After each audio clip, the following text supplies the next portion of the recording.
So by this point, it's been very well publicised that Starfield runs at 30 FPS on consoles, with no options currently available for performance modes.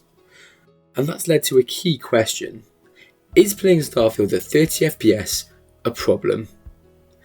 Let's start off with a little intro about how it performs, and then break it up into 3 separate categories as to working out its 30 FPS on console an actual problem. Number 1 will be, is it a stable 30 FPS? Number 2 will be, does it affect gameplay? And number 3 is asking the question of, would 60 FPS compromise graphical fidelity? With that being said, guys, be sure to check out my other videos on Starfield, available down below on my channel. Remember to click subscribe, let me know what you thought in the comments below, and enjoy the video. Off we go with the first reason. So is Starfield at 30 FPS stable? The answer to that is, surprisingly enough for a Bethesda game, yes, very stable. There are a few moments that can be a bit shaky in the bigger cities, or sometimes during takeoff and landing scenes, but apart from that, I've actually been consistently impressed by how stable and smooth that 30 FPS is. Now, stability doesn't just mean how capable the console is at keeping that 30 FPS going, but how smooth that 30 FPS actually feels. Because there's nothing worse than the laggy, jarring 30 FPS after playing game after game running at 60. My way of looking at it is that the motion blur of Starfield that supports that 30 FPS makes the 30 feel more like 45 than it does 30.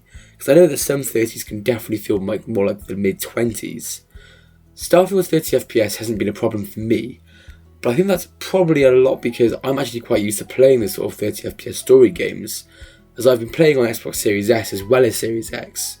Your mileage may vary on how much you enjoy 30 FPS as a whole, but in my opinion, as games that run in 30 FPS alone come, this is far better than something on the lines of, say, Redfall, partly because this doesn't totally rely on twitch reflexes, and even the parts that do aren't totally affected by this 30 FPS downgrade. Saying that, that leads quite well into our second point, which does it affect gameplay? Let's talk about it. So, 30 FPS in Starfield doesn't have a perfect effect on gameplay, but it definitely doesn't act as its detriment as some would think it would. Look at a game like, well, I'm going to bring it up again, Redfall. Redfall had serious issues with its frame rate and frame pacing motion blur, meaning the whole game felt incredibly unsmooth even though it could maintain a relatively stable 30. Starfield's motion blur is far more calculated and polished, therefore 30 FPS actually doesn't feel bad for any sort of combat or anything. Gunplay isn't quite as smooth as it could be, but thanks to that before mentioned motion blur, it doesn't compromise the gameplay. That being said though, guys, you may have different opinions on this due to some people having more or less tolerance to 30 or 60 FPS, but as somebody who generally really hates 30 FPS in games and has a massive issue with playing a lot of games on Xbox Series S because of this, Starfield's frame rate has never been an issue for me. And I'm somebody who really was disappointed when I found out that Redfall wasn't running at 60. More about the glitches, but that was definitely a big issue for me too.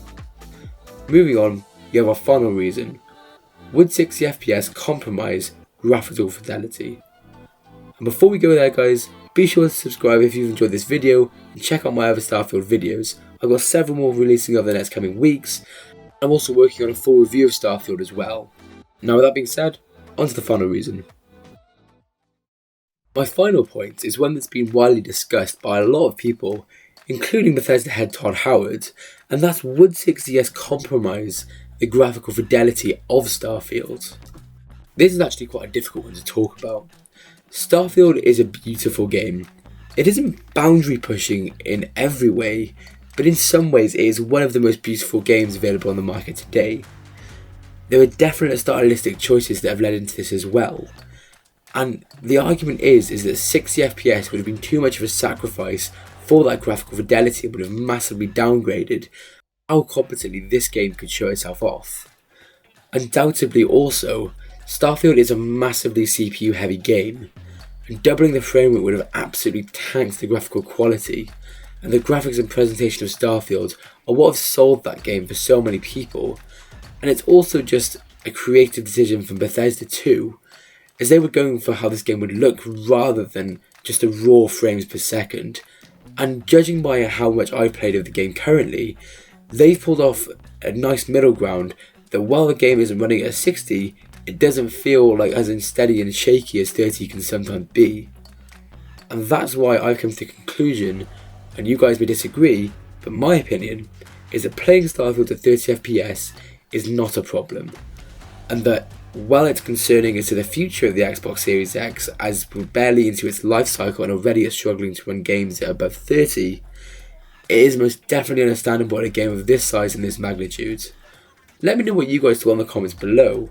Do you think that 30 FPS on Starfield is a problem or not? And with that being said guys, be sure to subscribe and I'll catch you all in the next one. Bye bye.